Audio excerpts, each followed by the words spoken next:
Hey there guys, we're going to learn a new way to add fractions that's going to help things make a little more sense to us. So check out this problem that we're starting with. We have 1/2 plus 1/5. So we're going to draw it out. I know it's already drawn for us, but I want you guys to see the process. So we've got 1/2 plus 1/5 1/5 equals, well, over here they're telling us it equals 7/10, which you guys know is correct, but we're going to go through that. So let's take a look. I'm going to turn my halves into tenths, and I'm going to turn my fifths into halves. Now the question that it's asking us to focus on, when the units went from halves and fifths to tenths, what happened to the size of the units? Well, they got a lot smaller. They got way smaller. Because you guys know that 1/10 of a pie is a lot less than half a pie. I would way rather eat half a pie because it's more pie. So when we look at the math, this is what happened to 1/2. And remember, we've talked about this a ton. If you do it to the bottom, you got to do it to the top. So to turn that half into tenths, we took 2 times 5. Because we multiplied by 5 on the bottom, we had to do 1 times 5 on the top to get 5/10. So that's how we're going to start writing it, is in these parentheses. So you can show me exactly what you're doing to your top half and your bottom half numbers. All right, it's your turn. So write an equation that looks like this one to explain what happened to the fifths. I'm going to give you a hint and I'm going to help you set it up. So we're going to do our parenthesis, and we started with 1/5 times, and we even know that it ended up as 2/10. So I want you to go ahead and fill in this blank and this blank. Once you've got that all filled in, go ahead, raise your hand, and I will come give you a star. So now that we've figured out what happened to our fifths and our halves, we're going to rewrite it like this. So we have the process explained here, and then you know that our 1/2 turned into 5/10, and our 1/5 turned into 2/10. So we had 5/10 plus 2/10 equals 7/10. Go ahead and pause me and make sure you have this all written down on your notes before we move on. Let's take a look at our focus question down at the bottom. Are there other units we could have used to make these denominators the same? Another way, do 2 and 5 have other common multiples? So we could have turned this, instead of into tenths, maybe we could have turned it into 20ths. So let's see, we could do 1 times 10, and then that would have given us 10/20ths. And if we do the same for fifths, times,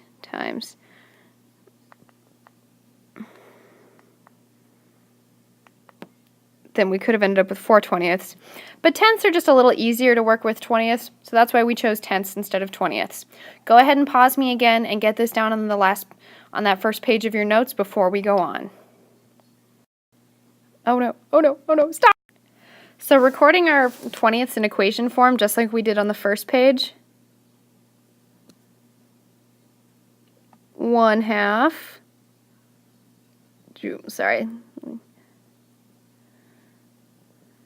gives us the 10/20ths, and then 1/5 gave us 4/20ths. So we had 14/20ths total.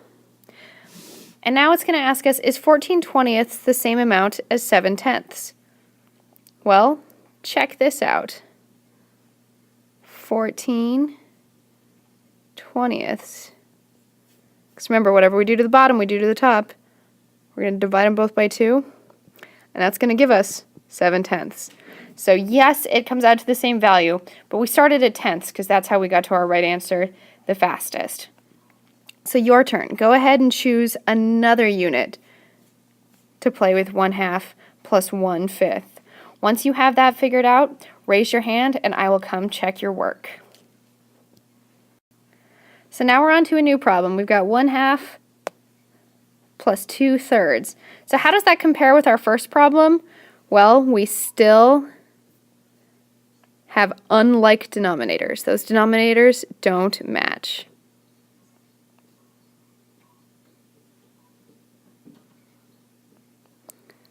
Uh-oh, I think I'm going to run out of room to write denominator.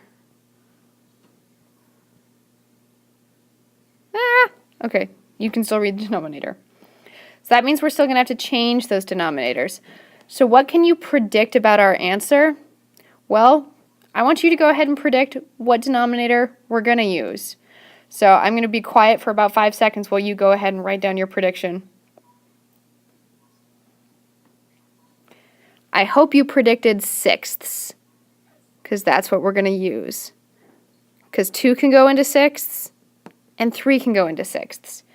All right, your turn. I'd like you to record an equation that explains how you can represent that, turning it into sixths.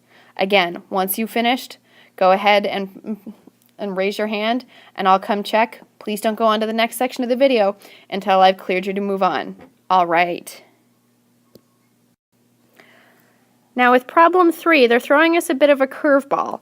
The denominators we have to work with, we have ninths and sixths.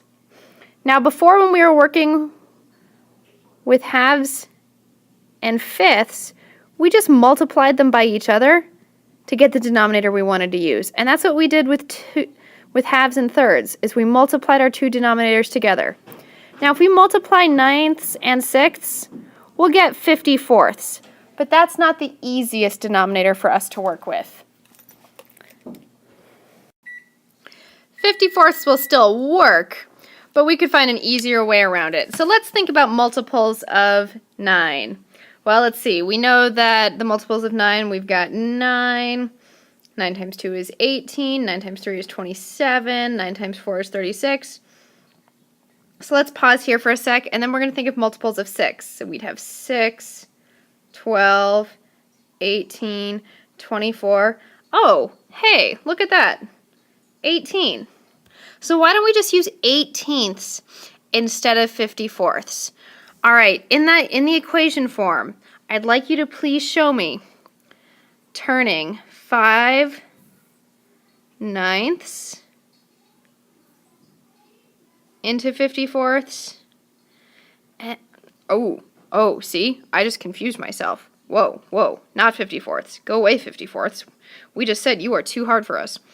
Show me turning 5 ninths into 18ths, and then show me turning 5 sixths into 18ths. Once you've got that, go ahead and raise your hand, and I will come check you off. So for the last problem of our notes, they're going to throw us yet another curveball, because check us out, we have 3 different denominators to work with. So we've got to figure out a number that 3 can go into, and 4 can go into, and 2 can go into. Well, let's give it a shot. So we'll start with 2. So we've got 2, 4, 6, 8, 10, 12, 14. And then let's see, 3, we've got 3, 6, 9, 12, 15.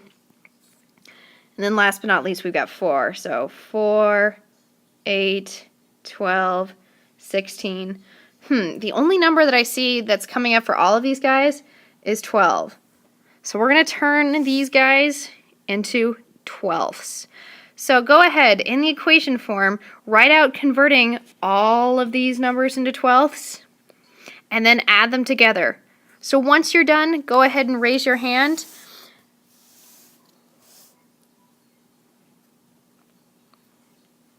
All right, now that you're just about done with your notes, let's scroll down and check out the wrap-up thoughts. I want you to answer these in 2 to 3 complete sentences. Once you've finished this up, you're done with your notes. So raise your hand and get your star, and then you're ready to get going on the problem set. All right. Who's got problems? You've got problems.